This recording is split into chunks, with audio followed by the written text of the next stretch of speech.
Screen fades into show of vintage 8mm film reel starting and flickering on the screen. Countdown clock begins with 8 and reduces by one number on each beat.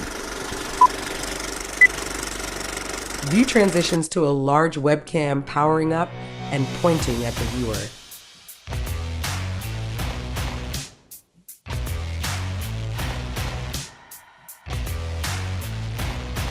View pans to a computer station with 4 monitors that show the logo for the Volunteer Cafe webinar series. Camera zooms in on a soundboard and then follows a boom microphone from the base to the mic.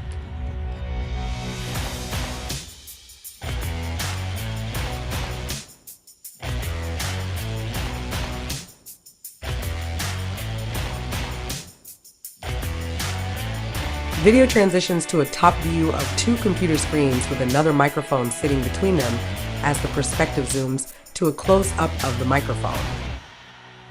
Image of the Volunteer Cafe logo appears on screen. Welcome to the Volunteer Cafe webinar series, brought to you by the University of California 4-H Youth Development Program. The Volunteer Cafe is an authentic, bold, and rich blend of dynamic, robust, and thought-provoking demonstrations and presentations designed to inspire, educate, and unite 4-H volunteers. Each episode serves a hot, refreshing, and relevant helping of programming ideas designed to foster creativity and innovation.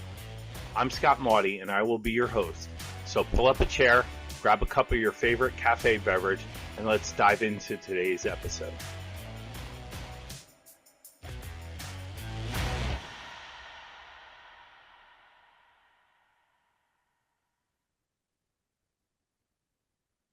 Well, good evening, everyone, and welcome to the cafe's opening night. And tonight we're going to explore fun with a purpose, how to use fun to create a sense of belonging in 4-H. We're going to look at different types of activities and when the best time to use them is. And for those of you who don't know me, I'm Scott Maudie. Normally, I'll be behind the scenes as the producer of the webinar series, but tonight I have the pleasure of also being your facilitator as well. I'm excited to guide you through this engaging session. As we start, just a couple of housekeeping items. This is an immersive experience, so your active participation is essential for making it meaningful. We're not just going to talk about activities and fun. We're going to hopefully participate in it and experience it.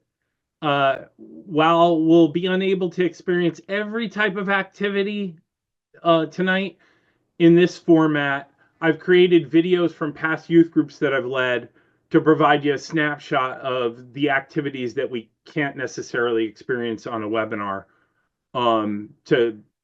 to give you an idea of what that could look like. Also, I've developed a list of resources that include handouts from some of the key parts of tonight, as well as activity sheets with directions for some of the instructions on how to deliver all the recommended like sample examples. And those I will, before they go up on our website, I will send you a direct link because it might take a little while to work with our web person to get everything up there. So I want to make sure that you have access so you can download them immediately and have them available to you. So those will be at the end tonight, along with all the announcements that we did at the beginning with other opportunities for you as a volunteer. If you have questions tonight, if you could, while we're in the webinar, at the end, I'll have you use the chat or unmute your mic at the end. But during the session, if you could use the Q&A function, it'll be easier because then all the questions will be in one location for me and I won't have to hunt through all the chat, which we'll be using throughout the session in various forms. That's enough about me. Right now, we're going to go into an activity, and I'm going to put a link in the chat, but as well as if you want, you can do this on your phone as well. And I want to just hear, as we're starting, what do you feel the benefit of incorporating fun activities into your meeting or program provides? And you can use the QR code on your phone, or you can use the link I put in chat to go to the Mentimeter, and it'll look like this on your phone on your right, and you just enter a word, or you have like 25 characters. So, and then it'll show up over here on us as you're putting in your responses. So go ahead and just right now take a couple of minutes and go ahead and put as many words that describe what the benefits, what benefit that incorporating fun activities into your meeting or program provide. I should let you know too that we are recording tonight's session. The goal is that I'll post these on the website so that if you want to go back and review any of the sessions we do, or if you miss a cafe, we'll be able to do that. That's going to take me some time to do the ADA requirements and stuff to do descriptive audio. That's one of the reasons why we're only doing these every other month right now. These are great. Participation, interest, excitement, unity. I like this. Engagement is a lot here. Multi-learning. Yes. Motivation. You make friends. Yes. Love it. All right. We are going to, you can keep putting in responses if you want, and we are going to go ahead and move forward. So when we think about fun, it's important for us to connect it back to our whole framework in youth development and our new developmental context within 4-H. And you and other dedicated volunteers spend many hours working directly with our young people. And whether it's exploring topics in a Cloverbug program, learning science by building a robot, or attending National 4-H Congress, 4-H offers many opportunities to help youth grow and develop. What happens in these programs and how they're planned and led makes a big difference in their impact on young people. To make the biggest impact, 4-H programs need to follow 8 key principles of quality. One of those critical principles is creating opportunities to belong. And this is where having intentional fun can play a meaningful role in making the program even better. Creating opportunities to belong means making sure that all youth feel safe and included and valued in 4-H, no matter their background, and giving them a chance to share their culture and a positive identity.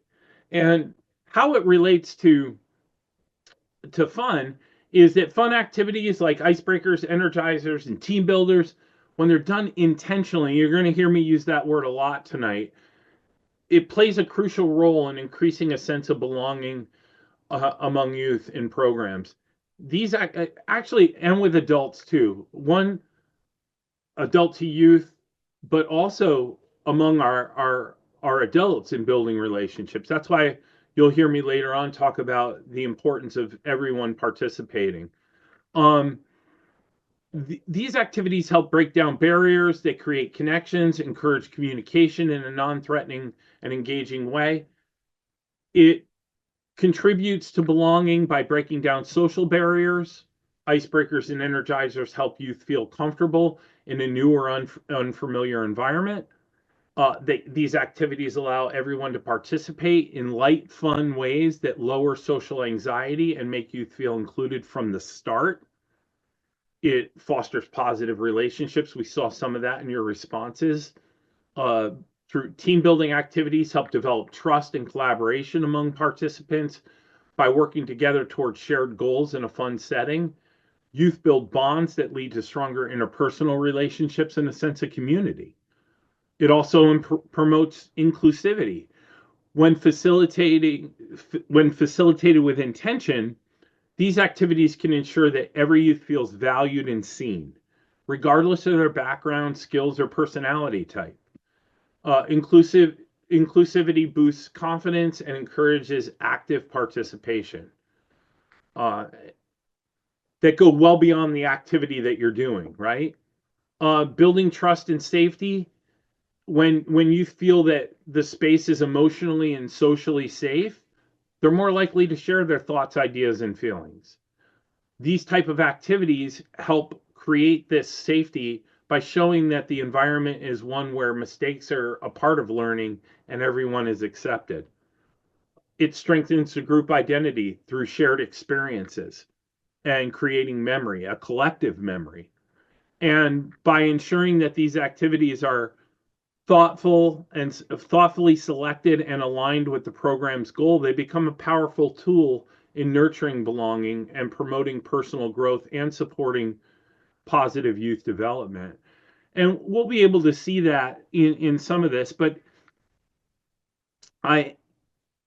it's been my experience that the more thought and intention that goes into these experiences, instead of like, oh, we just need to do fun,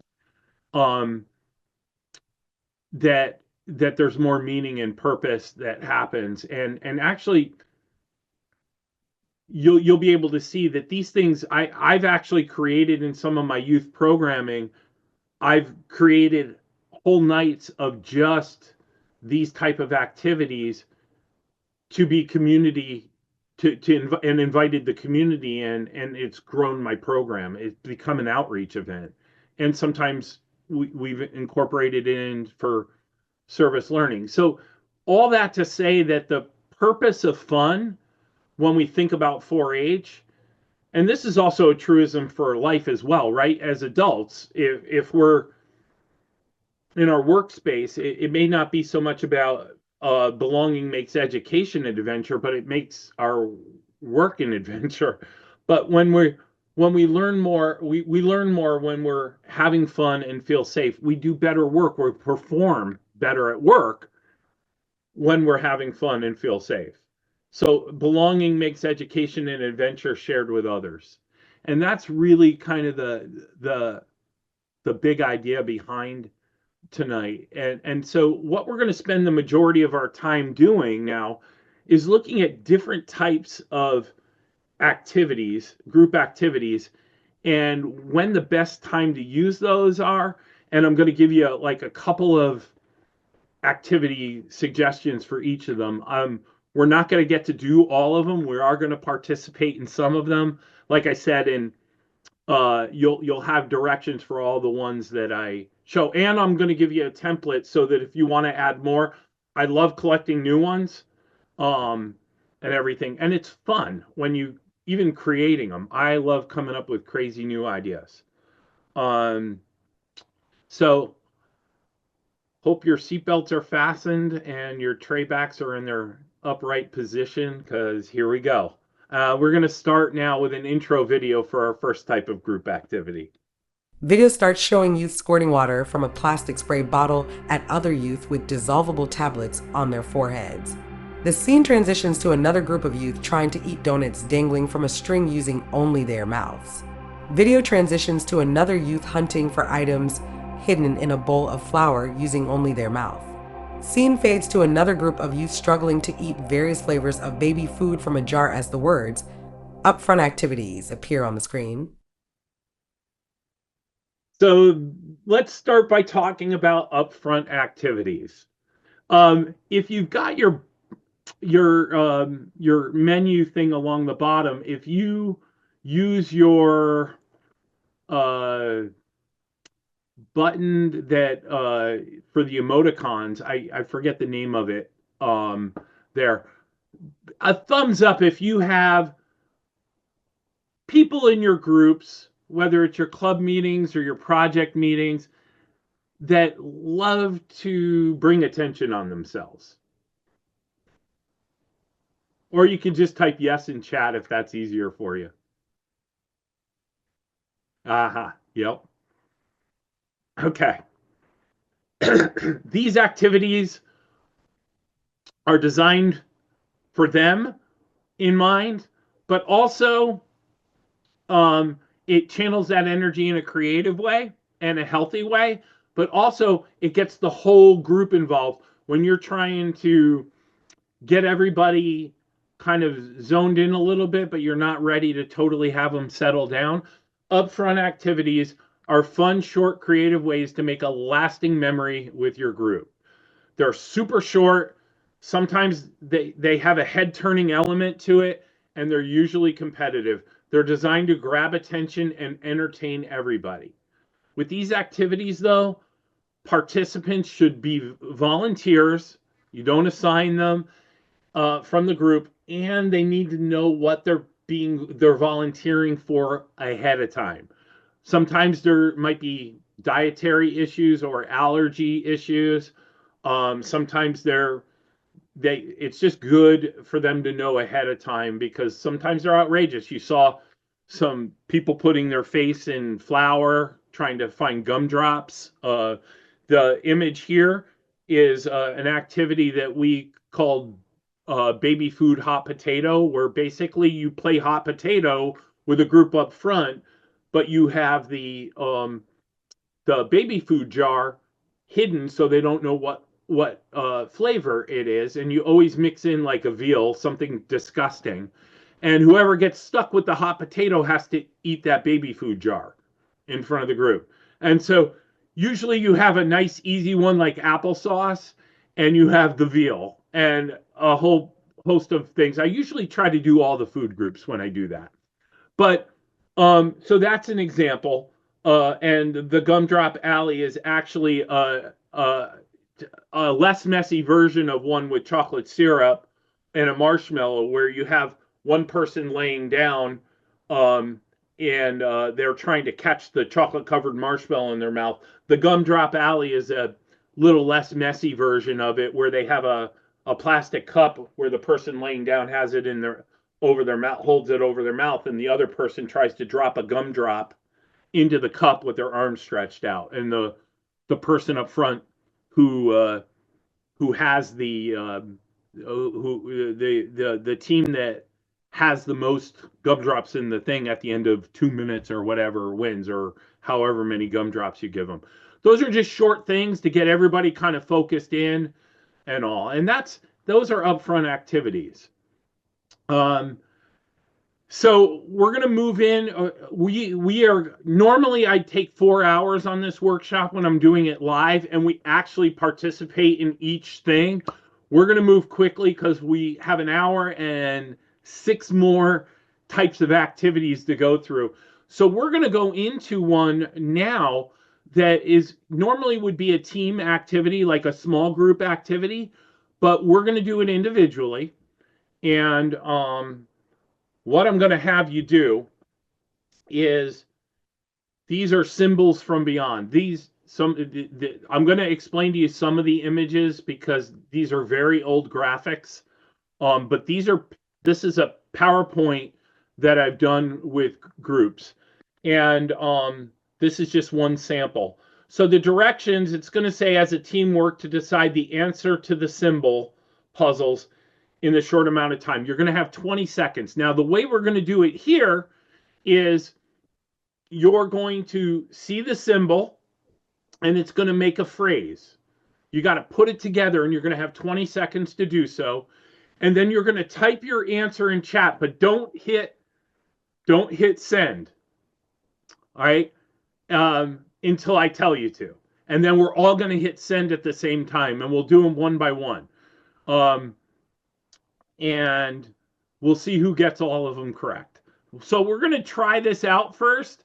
So here is a sample. So go ahead and from the image, try to determine the phrase. And remember, in chat, type your answer once you have it, but don't click send until I tell you. Rain cloud followed by the letters I-N-G, and 2 cats followed by the word and followed by 2 dogs. All right, there's your 20 seconds. All right, now hit send and put your answers in chat.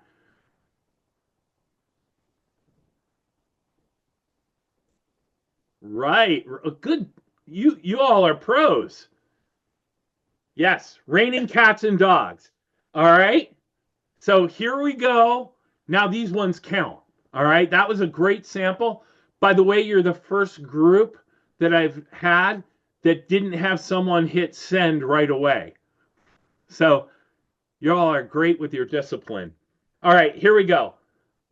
I will tell you that this is not a piece of beef on a stick. This is an or. First word. Image of a compass rose with the E for east highlighted followed by the plus sign and a picture of an or. Second word. Image of a hamburger roll followed by a plus sign and a picture of a knee.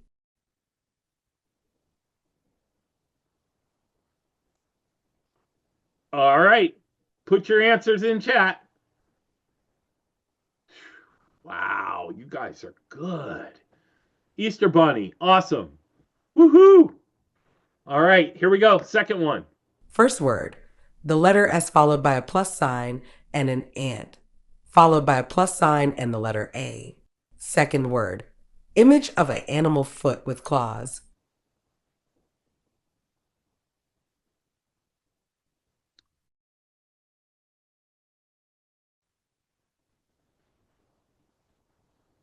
Three, two, one. All right, put it in chat. Oh, there you go. Santa Claus. Very good. All right. Here we go. Next one. That is a bale of hay. First word. Image of the sun followed by a plus sign and the letter D, followed by another plus sign and a bale of hay. Second word. The letters D and R followed by a plus sign and a beehive.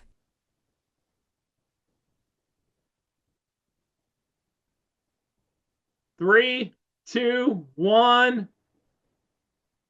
Oh, very good. Sunday drive. All right.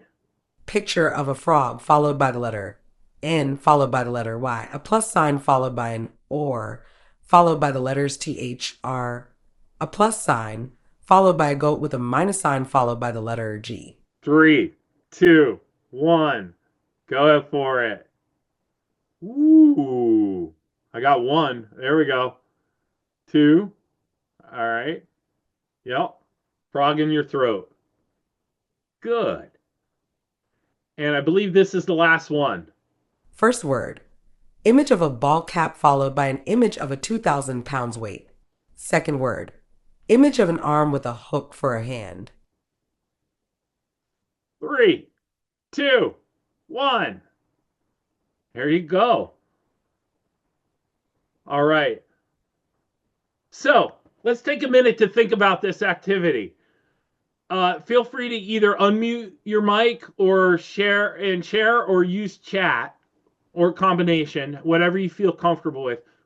What did you feel or learn during that activity?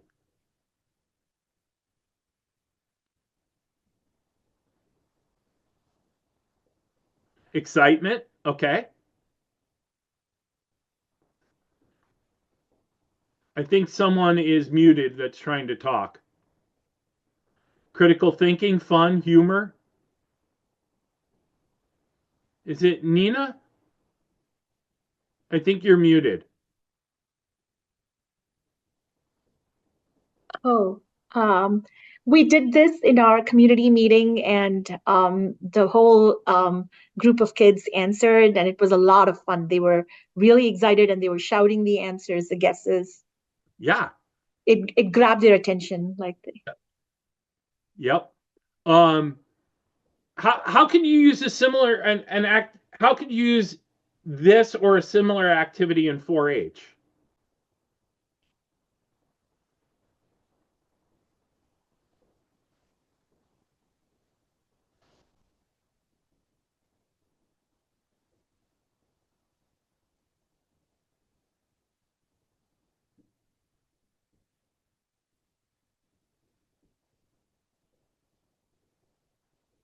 We did this during our community meeting. Our community meetings are pretty long with a lot of announcements and short presentations. And so just to get the younger kids, like get them to be attentive again. And we just get them to stand up and then start guessing the answers. Awesome. Somebody said beginning of a project meeting. Someone else said, I think it'll engage people and help them focus. Yes. And then finally, when do you think the best time to use this activity would be?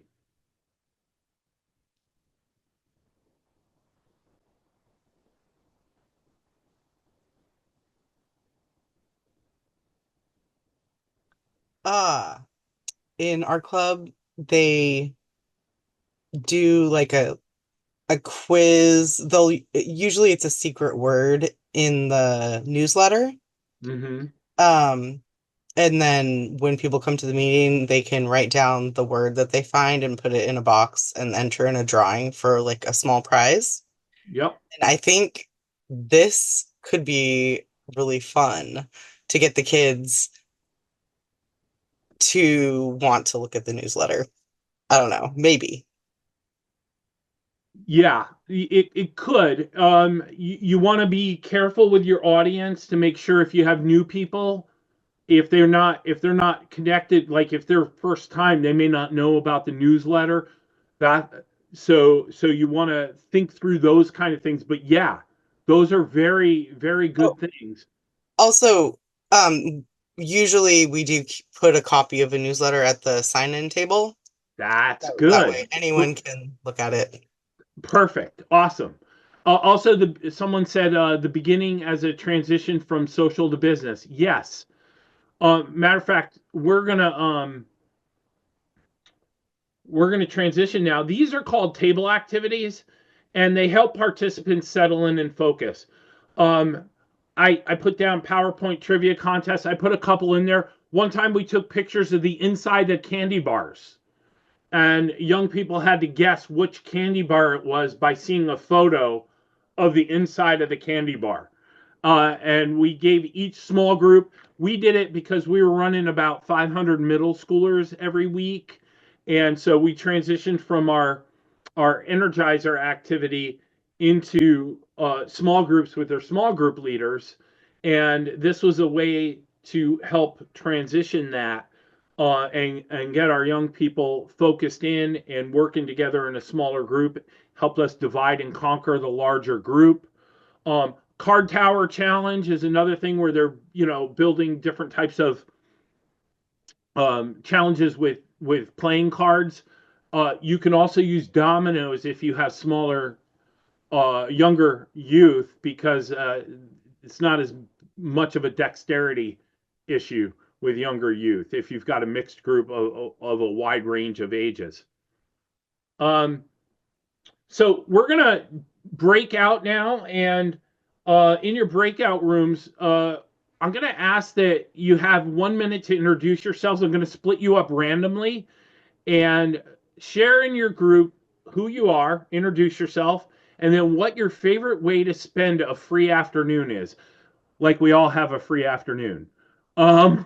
But if we had one, what would that look like? And I am going to, I have to adjust our breakout rooms here. Let me go there. I got to delete some of these because we don't have as many as signed up right now. So let me I'm going to delete this down to,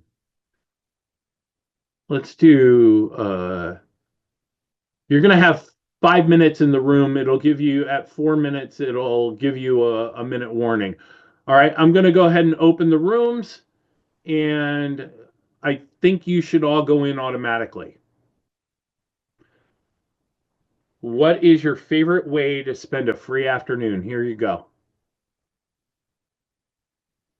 Well, welcome back, everyone.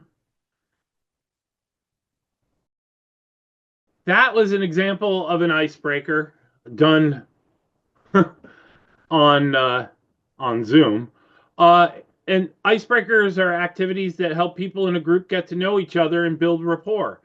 Icebreakers can be simple or elaborate and can help the group relax and encourage participation. Also, it can get them warmed up and ready to engage in training or discussion or a program activity. Some examples are gotcha, which is literally you don't need any props or anything. People get to point at each other. I've got the directions in the thing. It's a great way to help people remember names and learn the names of other participants, or a question ball. Now you can see over here, I have like ones I bought. These are all different types of question balls. This one's really small. This one's a little bigger. They're foam, so they don't hurt people. And you can tell them to basically wherever their thumb hits, their right thumb or left finger or your left, or index finger or whatever, that's the question they have to answer. When they answer it, they throw it to someone else. So I have different balls with different questions. What's nice about these is they don't wear out. But if you want to go the poor man's version, which I did for a number of years when I had like a $500 a year youth budget, I went and got those. I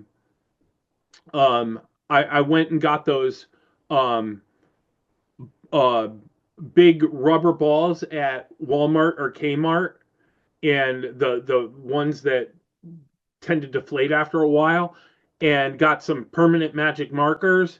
And I had the young people in my group create questions and put them all over the balls, and we did those. So someone said, can everyone want to add their club or email if they want to connect afterwards? Yes, please do. And that'll be good. I didn't ask permission on the webinars if I could share the information. I just asked if I could continue to send email. I don't want to blast everybody with a bunch of emails. You won't get a lot of emails from me.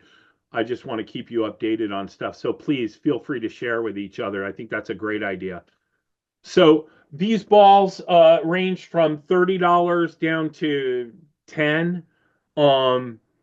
And I do them because I do a lot of team building and corporate team building activities and stuff. And so it's nice to have them and move them around. But like I said, the other ones are just as meaningful. I've done both.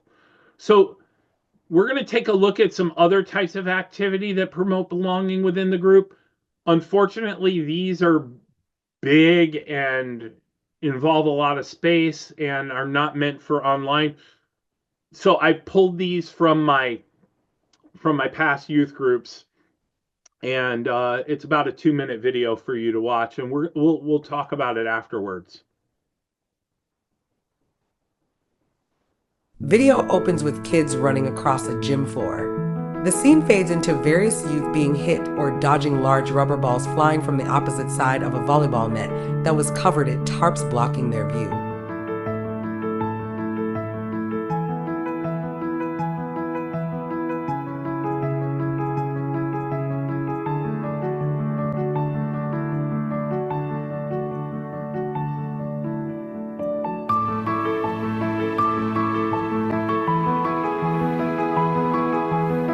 The scene transitions to another group of youth scurrying across the floor, with both hands and feet touching the ground and their stomachs facing toward the ceiling. They are kicking a single large rubber ball back and forth in a game of crab soccer.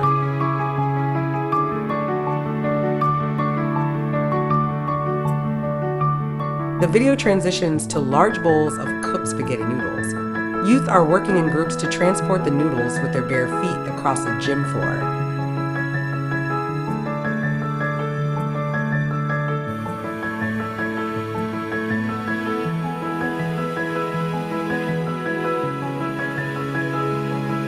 The scene transitions to youth participating in various group activities, such as sack races, bucket brigades, and other various team building activities, all while showing visible signs of having fun.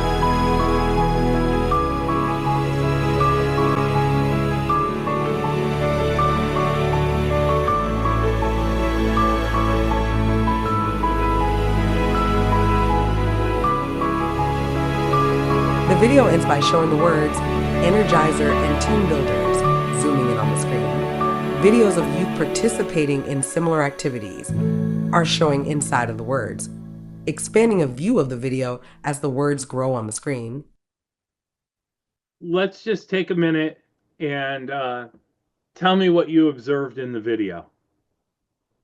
Oh, the cleanup. Yeah. Sensory input. Yeah. Let me tell you about the cleanup.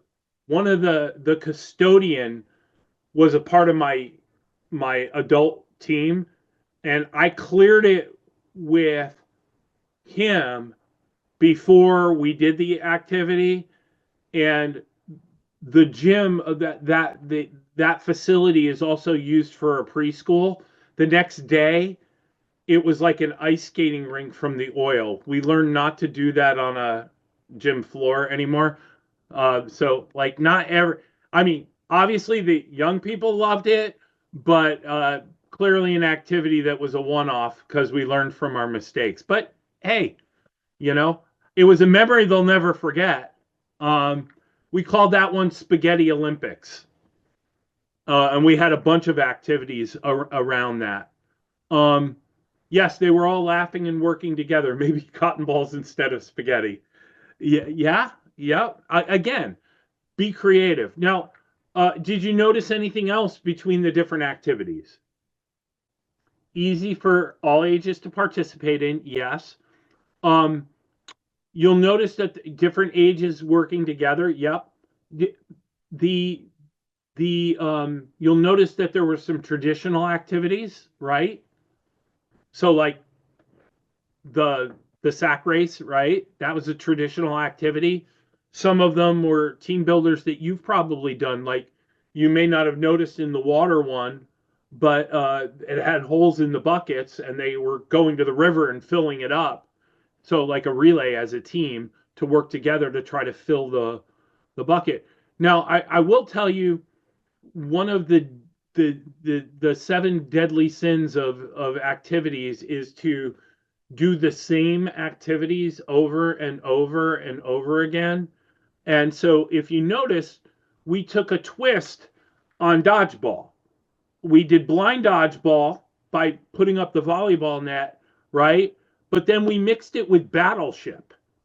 And so participants had to stand on the other side. They could move, but they had to keep at least 1 foot planted. So it was kind of like the old battleship where you're trying to guess where to hit people. And then we also added another element, which I wouldn't recommend for safety purposes. We decided that we would have them switch sides every 5 minutes. And the only way to get to the other side was 2 small things on each side of the volleyball net, which was a traffic jam. And we only gave them 15 seconds to do it. And that was a bit much.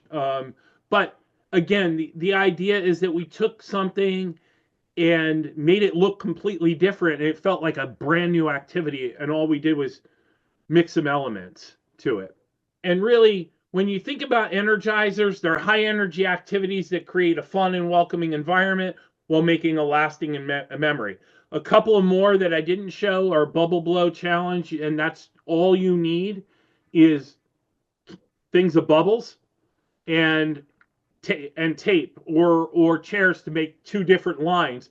And one person blows the bubbles and the rest of their team has to blow the bubbles across the room and try to get them across before they pop. And so you have a bunch of people who are counting, adults that are counting or youth that don't want to participate. They're the counters to only count the bubbles for each team that have gone over the line without popping. Grandma's Kitchen is another one. It's a huge favorite that I've done, and that involves flour in a nylon stocking.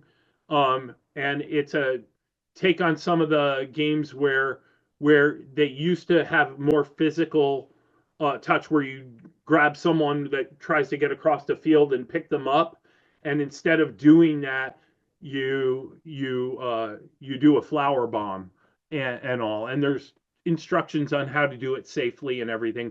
It's awesome because you know when a young person gets tagged because they have flour all over them. It's again really fun. Better to do outdoors, but we have done it in a gym as well. So those are energizers. They're great ways to create a memory. Team builders are activities that help people work together towards a common goal. A couple of examples of this are Magic Carpet, which really only takes, you buy a 6x6 plastic tarp, and you get for each group, you get 10 to 15 young people per group and have them stand on the tarp. And there's a whole script to create the environment of what they need to do flying through the air. And they have to flip the tarp over without getting off the tarp. And so they're working together to do that. And then radioactive swamp, some of you have probably done that. And all you really need for that is paper to use as the tiles to get across the radioactive ooze that's the main part of the floor. And they have to work together. And you can create different disabilities and you could teach lessons from that too. But people have different abilities or lack certain abilities. So you can make someone on the team, whoever your talker is, you make them the mute. So, so they have to communicate other ways. And then you make someone completely unconscious. And so they have to get their whole team across the ooze and they have a certain amount of time. So again, these instructions will all be given to you at the end. I cannot believe we're down to almost 10 minutes. Um, uh, the re-energizer is another activity where it's a quick break from the session to re-stimulate the group by getting people up and moving around. It's best to use when you notice participants fading during a meeting or training. Have you ever experienced that? Or have they always been like actively engaged in, how about a work meeting? But hey, we've all been there, right? Especially after lunch. There's nothing worse than having a workshop if you're at a training and you're the facilitator after lunch, all right, or after a meal. So, a couple of quick ways to pick up the energy is a coin toss. All that is telephone, but you split the group in two and have them use hand signals. And the first person in line is the only one to look at the coin tosser. That's the only tool you need. And if it's head, they squeeze once. It goes all the way down the line. If it's tails, they squeeze twice. Whichever one gets it down the line with the correct answer gets that round. And then the person who is looking goes all the way to the back. Everybody shuffles down and you do that. They're just really quick. Or a meeting room scavenger hunt. All you have to do to prep for that is just before the meeting, identify 5 to 10 things and just have it ready in your back pocket in case you need to build up the energy. And just have people run around the room trying to find those things and bring them to you. So we're going to do another activity, and I'm going to try this I'm going to stop sharing. We're going to do this through a whiteboard here. Normally this would be done cards with the different emotions, and one person would act it out to their small group to try to do that. We're going to do this as a group activity, and I'm going to show you a series of images, and I'm going to ask you to tell me what you think the emotion is, and we'll go through them together. So let me start with the first one. And go ahead and use the sticky note and just put a note on there using the sticky note, and just it'll be one word to describe the emotion. Image of a person with their head slightly bowed. They are pressing a hand to their mouth as if trying to hold back emotions. Tears are streaming down their face. Their eyes are closed, eyebrows furrowed.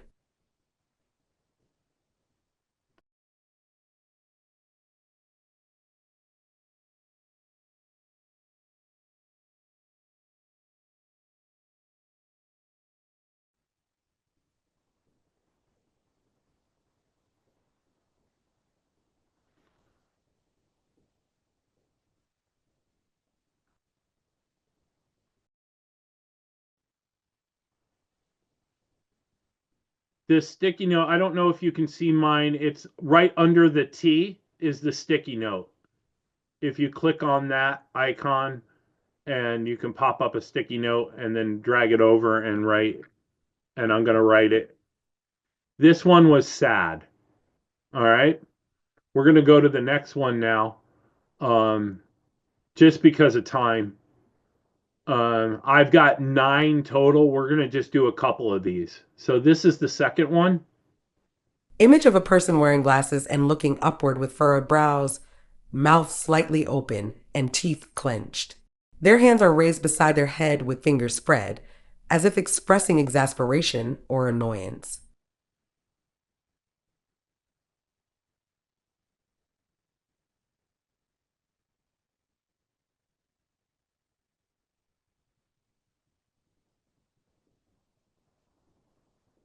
Okay, good. Yes, this one was frustrated. or frustration. Good. We're going to go to the next one. Image of a young child with a wide-eyed expression. Their eyebrows are raised and pulled together, creating a look of worry or fear. Their mouth is slightly parted and their body language appears tense.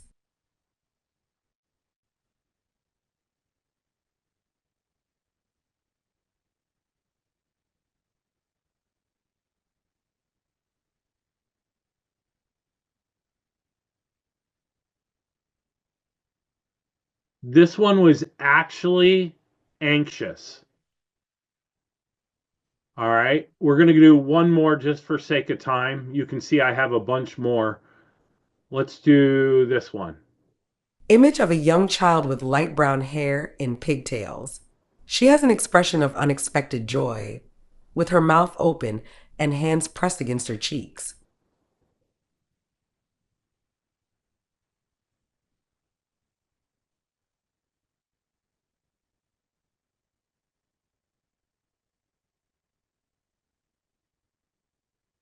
I want to thank you all for your engagement. This is awesome. This one was actually surprised, and yes, it's we're gonna actually talk about this now because there's a purpose for this. All right. So, was this activity difficult for anyone?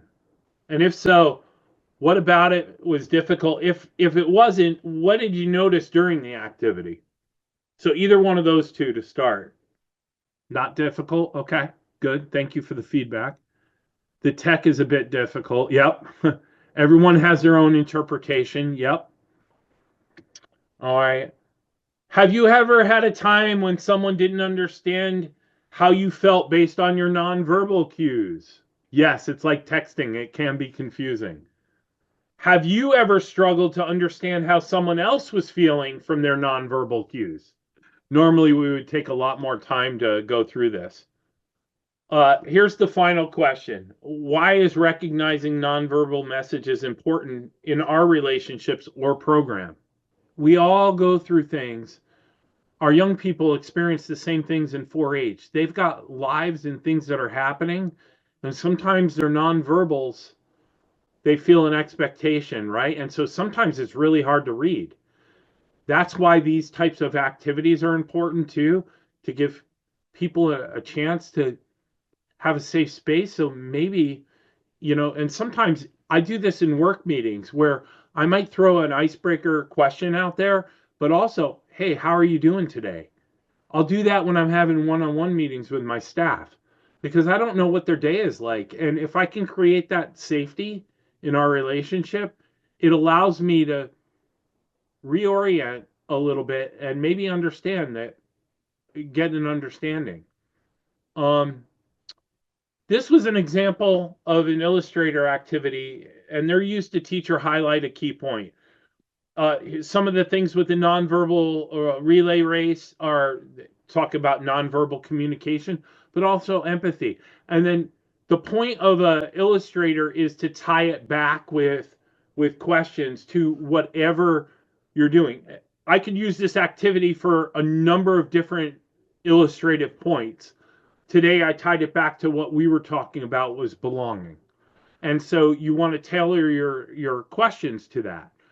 I'm going to briefly, So I'm going to briefly go through these. I've got a handout for these next two things that are part of the download. The importance of reflection on activity. You don't have to do it for every activity, but it's good to have some reflection questions for an activity because it connects an activity to learning. That's part of the intentionality of fun. Even if it's just to say, some of our icebreakers, hey, this activity is about us connecting and learning and getting to know each other better. Makes the experience more relevant. What happened questions are really about addressing what you actually experienced in the activity. So what questions are helping guide participants to identify why the activity matters beyond just the fun, And then now what questions encourage them to participate, encourages them to take action on what they're learning. Some things about facilitating. Choose a leader or leaders who will engage everyone. Fun leaders, all right? This doesn't have to be, I've had people who are introverts excel at this role. I've had teams of people. The idea is that this should be someone's job, like full-time volunteer job. Like if it's a youth, don't pick the person who's already got 20 jobs in 4-H. We all know how that works, right? All the young people who are currently in leadership are doing leadership everywhere else. Pick an emerging leader, someone who doesn't even have a thing, who has a passion for this, who has the time to do it and put their effort into actually preparing, which is the next one. Be ready, stay organized, and practice. I did over 20 hours of prep for today. All right? I'm not kidding you. This is a full-time job for somebody. Like, if it depends. I'm passionate about it, so I go a little overboard. Having a team of people is amazing. When I was running my youth stuff, I had a team of people who just, that was their job, to create crazy things. My job was to fund it. Start the activity without saying we're going to play a game today. There's nothing that kills the mood more and reduces purpose down to, oh, this is just a game. Everything should have a thing. So notice I use the word activity a lot. We're gonna move into an experience. Make sure that everyone, even adults, take part. You have adults that love to just sit in the room. No. If they're going to be there, they're going to participate. All right? No one sits on the sidelines. If they're going to be in the room, they're not there to watch. Now, what we did with young people that didn't want to actually do the activity for whatever reason, we didn't question that. We gave them a different role. They were either a judge. Back in the day before cell phones, we bought cameras and video cameras. All that video you saw was taken by middle school kids. All right? Their small group leader taught them video editing. That was their small group. That was their learning.